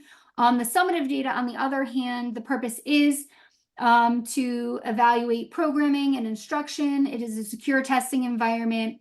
It is a high stakes test. It is available and vetted by states. So that is just an opinion of mine that I wanted to throw out there. But of course, that is up to you. And I will be doing what I Lisa. need to do that, to present what I need to for you. Liza, Liza, oh, go we've been ahead. looking at the data forever, so we haven't had run into any problems because we've had data. I was talking more to the, I used to send it to you, and now it's gonna be linked for public view, which I Yeah. don't want, I'm not That's saying to fine. hide I things think from the that- public. I What I'm think that saying is we- there's no context. No. I understand that, and I understand the talking about context. You know, it's been a big thing with this board this year to really make sure that no matter what, that we're being as transparent as we can. And if there are scores that don't make sense, it's on us in the district to be able to explain them, but to not Okay. include them. And honestly, you know, we spend a lot of hours volunteering and going through things. I think a lot of us expected to be able to go through some data today. So I think that that's hard. It's also hard to do it if we're doing it just in a meeting. On top of, there were items on this agenda today. The competencies should have been linked if we were going to talk about them on this meeting. So we really need to figure out how we're going to structure student achievement and make sure that it aligns with the state curriculum committee statute, because it's hard for us to follow in the way that it's happening currently. And that's obviously it's, you know, Stephanie and Liza, you're doing a great job and you're trying really hard. I just think that we need to iron out, you know, what the charge is here and what our roles are. Okay. And to dovetail with that a little bit, as we're looking at the variety of testing testing instruments that you use, and then the fact that some of them will not be in use next year, we don't know what's coming in their place. It's very difficult for us to make comparisons. And, you know, we're trying to get something relatively consistent so that we can see from year to year, not only what's happening currently, but what the growth patterns are. And that is it's the going to be summatives. very difficult to do that. So that is the use of the summatives. But if these are to use guide instruction and it's not working for the teachers to guide their instruction, then I don't want to keep using something that's not helpful. Right. No, I understand that. Yeah. Yeah, but I'm trying to figure out how we can do this where we can get some better feedback and better understanding of how things are happening currently. And of course, we do have the SATs and the SBACs, which are fairly consistent, but that's Mhm. only certain grade levels. So Mm-hmm. I don't know. Yes. So I don't know if you want, I have the SAT scores that came in. I have those on a slide if you just want to look at the SAT scores. I have, but I don't have the dibbles except for what I sent out last time. So I want numbers. And quite frankly, I don't care as much about high school numbers as I do about K3 numbers. And maybe if we get data on, you know, I mean, I want to know more about the intervention process, how a kid gets in there. Show me some data on students who have been placed into the pipeline, why they were placed in the pipeline, what assessment, what interventions have been done in tier 1 before they get pulled out into tier 2. I think that it is possible to, certainly formative assessments are to inform instruction, but those high stakes tests are lagging indicators. I want to see more leading indicators. I would like to know that those benchmarks are being used to improve instruction. The benchmarks exist because they provide data. I show me some loss data from year to year, because I don't think we've seen that either, you know, that, and so that would be, I feel as though we have asked at every student achievement meeting that I have been at for real data, and we get interpretation without the numbers, or, you know, all due respect, we just spent about 25 minutes on talking about the assessments without talking about data. And we get that same conversation about these are the assessments and what they are. every single time. So that we have a limited amount of time feels like a stalling tactic to get us away from numbers. And we need to see numbers in reading and math in elementary. So that's what I want to see. I want to see whatever data you have for elementary math and ELA.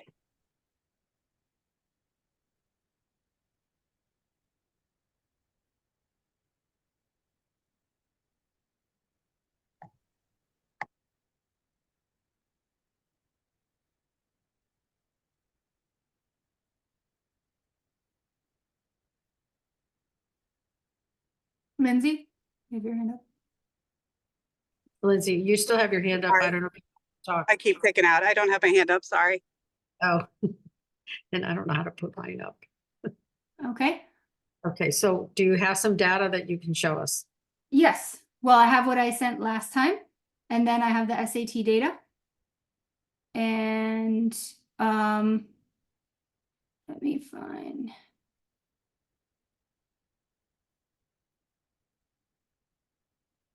Find what I had before.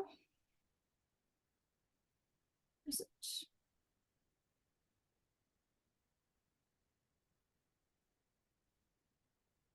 Where'd it go? There it is.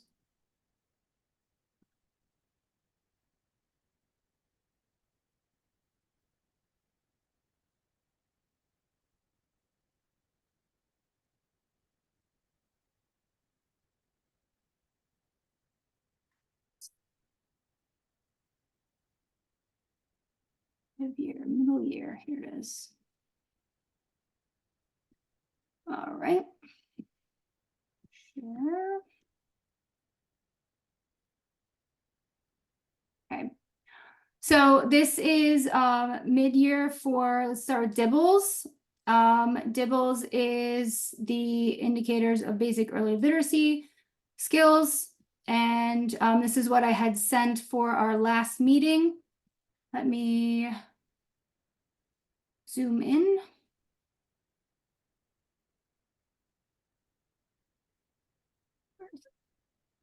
Where's my thing?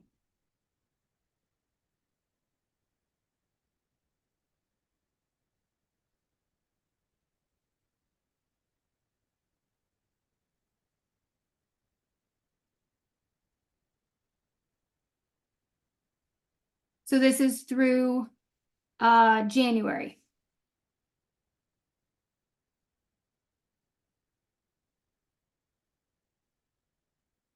Do you have the percentage of students who have moved from one band to another over the period of time in between the assessments? I can get that for you, yeah.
Liza, if I look at grade 3, Mm-hmm.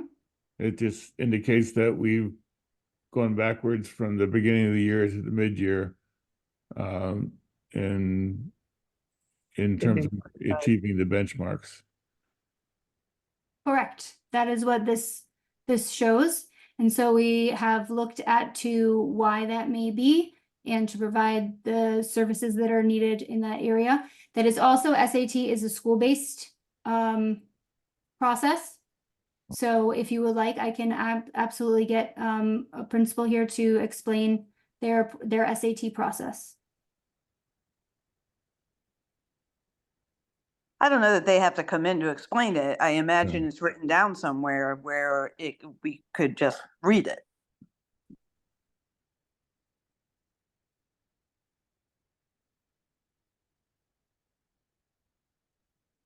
So has anybody analyzed what's happening as a result of looking at some of the data? Yes. We actually, though, as I mentioned, they're looking at this more from what each child needs and not from, you can look at it from the whole grade level, but you can also look at it from what each child needs. So that's why last time I had something to share regarding how the process works, that each, so you put all these different, this is one test. Okay, this is one 5-minute test. So I this was is, asking it. Yes is a good answer. What else? Let's see some more. okay. And then this was the fall to winter grade level for math and iReady that I had sent out previously. And this again is winter is the time frame is December that they take this. And then they would have just taken it at the end of March. And so that data is being analyzed through now, and I will have that soon.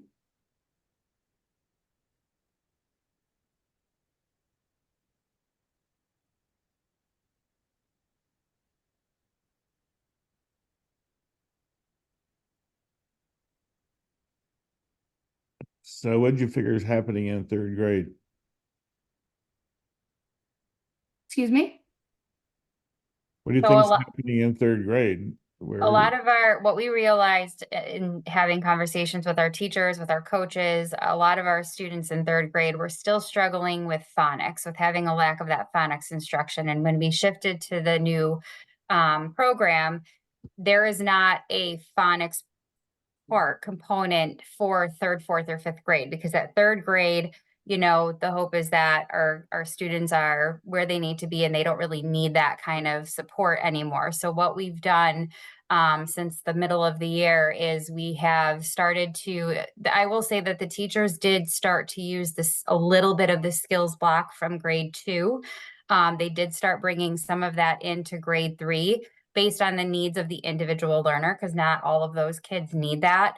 And we did also bring in a supplemental phonics program that is geared specifically to older students to kind of help support them in that area. But that is an area that we've recognized is lacking in grade 3, and we've been helping to support the teachers to build those gaps in their classrooms. See how we can use the data? All we need is the Right. your trends. So just tell us. We can understand this. I've been looking at these trends for 9 years. I can deal with it. Let's go. Let's look at something else. Or somebody else, another question.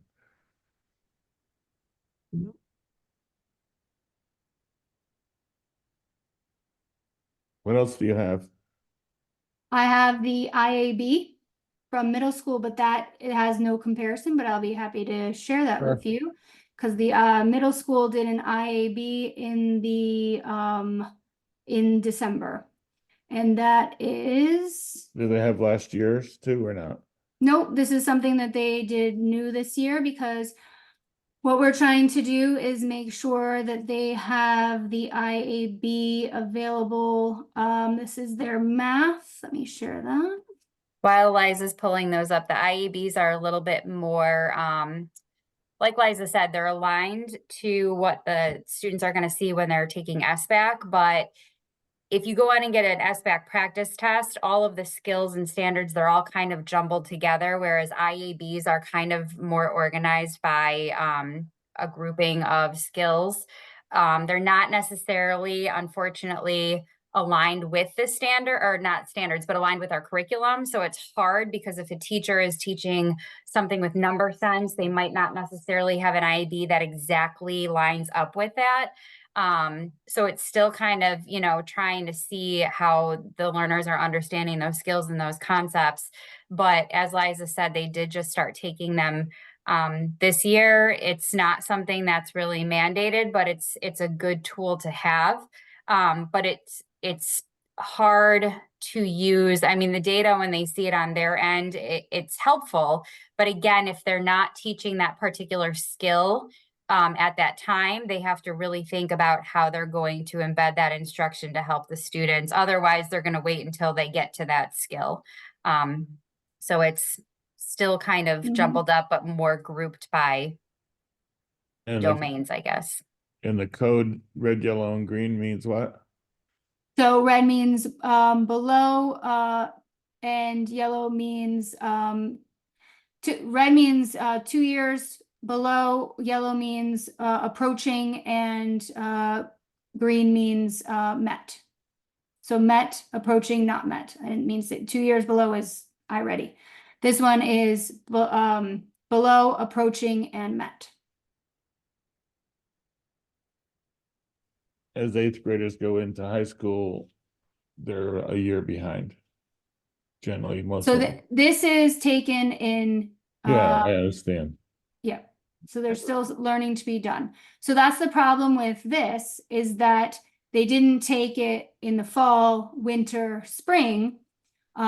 Instead, it was just winter. I asked that all those that are taking the SBAC to take one IAB, because it's important for them to feel comfortable with the type of test questions, and also with where to go to click, what type of test questions they may see on SBAC. So I asked for all 3 through 8 to do that. 6 through 8 did it in winter, and 3, 4, and 5 did it recently.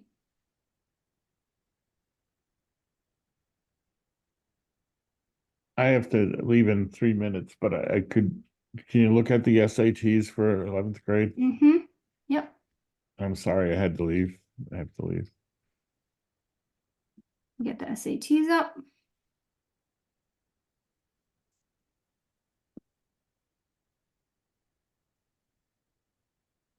This is not. Keep going.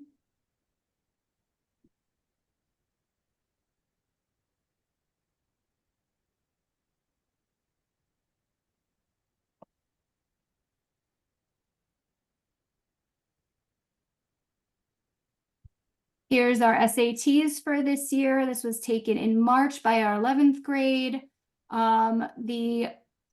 We only have one high school, so these two top scores will be the same. So this is our school and district mean total score out of 1,600. This mean reading and writing score of 532. The state average is 532. The state average is 492, and all testers, that includes national and international, is 485. For math mean score, it is 500, and then the state is 472 and 466. And on the graphic chart there, that the purple line is the mean. Correct. So we have This is above. quite a few that are scored way above that, or have scored above it anyway. Mm-hmm. So this shows where 1031 falls. So above. My interest in the data, and I think others, is that we need to know the data shows a lot of things to very different people. For us, for me on the board, it shows that there's either deficiencies or exceedances, and we're when people ask us, why does it cost $27,000 a year to educate our kids? Mhm. We got to be able to say, we know that there's a math problem in 3rd grade, and we know that the staff is dealing with it. We know, we're way above the mean in our SAT scores in high school, but it's just a matter of us being able to say, we can see that there's trend, and having you tell us you're working on it. And, you know, we don't know how to fix it. We're not sitting in the classroom. We're not sitting in your job, but we do know, we can see that there's a trend. We saw it when we had COVID. We saw it when did, you know, and we are trends in some of this stuff. We can go back and look at SATs for the last 20 years and compare how we've been doing and if there's a trend. Yeah, not all the tests are compatible, not all the things are correct, but they're an indication of a sense. And you know, nobody's going to hold anybody to a specific number on these things. We just want to make sure that we understand the trends and we can deal with it. So I'm sorry I have to go, but thank you for some of the numbers, and I'm looking forward to more. Thanks. Mhm. Thank Good you, night, Bob. everybody. I'm sorry I gotta go. Night. Bye. Thank All right, you. good night, Bob. Thank Hey, you. Bob. Stephanie, if I could ask too, you know, a lot of these digital platforms that we are getting into that should make it a bit easier to gather the data. That is a valuable tool that they have with all your dashboards. I think I don't not that familiar with your end of things looking at it, but I think that is part of the goal of all these digital platforms to make it easier to get the data. Yes, and that is, and you know, it's hard because right now everything is kind of all scattered in many different places, and especially, you know, the EL, one of the downfalls of EL with their assessments, not for their content, but I'm talking more like the skills block, the K-2 skills block that they have, where that's where they're really doing that benchmark assessing, and they're really using that data to group the kids based on their level of understanding and those micro phases. One of the hard parts right now is that there is no digital platform for that information to be collected. We created one in-house. The coaches are doing most of the testing, and they're using that platform, but it could be overwhelming because again, year one, so they're doing a lot of that and they're doing it paper-based, but then to, you know, transfer that information paper-based onto the computer, it takes a lot of time. And so a goal of ours for next year is to really be more consistent with using the sheets that we've created online so that, you know, the principals can access the data for the entire school a little bit easier instead of saying, hey, can I have your stack of, you know, assessments and the scores and how you're using them. Because we're using it, but we're not using it as consistently as we would hope, but it's 100% understandable just because it takes a lot to not only learn how to administer those benchmark assessments, but then to administer them and transfer that data onto this workbook. So we're hoping as the years go on that we're more consistent with using that. And again, finding places where we can just, where it's in one spot so that we're not going to all of these different platforms. Does PowerSchool also communicate with a lot of these digital platforms? So grades we might input into that would then communicate with that. I don't know how that works, but that would be a beneficial thing as well. It would be No, great, but yeah. it doesn't do that. It doesn't do that. The teachers would again have to probably set something up for their class and then go in and manually input the data themselves. So it's still, it's not as easy. And again, we're trying to think about what is going to be the least amount of work that the teachers have to do with all of this, because it is a lot of assessing and they have to analyze the data and think about how they're going to use it to inform their instructional practices. So, you know, when we really think about these approaches, like Liza was talking about with the iReady Math, you know, a lot of the teachers' complaints were that, you know, sure, it generates the data and it gives them these pathways, but first of all, other than, you know, the complaints from the students, especially as they get older, not wanting to do it anymore. The second thing is that when you go into that site, there's so much information for each individual student to really have to go through and analyze and look at. And then it's not necessarily aligned to what you're doing in the classroom. So then you really have to dive a little bit deeper per each kid so that you can really see exactly where they're struggling and how that matches up with what you're currently doing in the classroom. Whereas this new platform, this new tool that we're trying to bring in with Forefront, That's more of a teacher to student interview, and it's quick. It's, you know, the youngest you are, the less time it takes.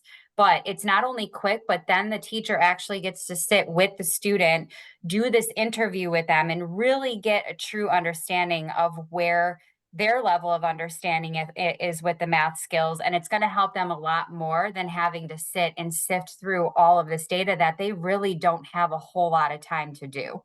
And so we're really looking for those platforms that are going to give us the information that we need, and it's going to help them to really use it effectively. And it's going to not put an extra burden of trying to just find the time to go through it all, because it's a lot, especially when you are a middle school teacher too, who's got a lot more students.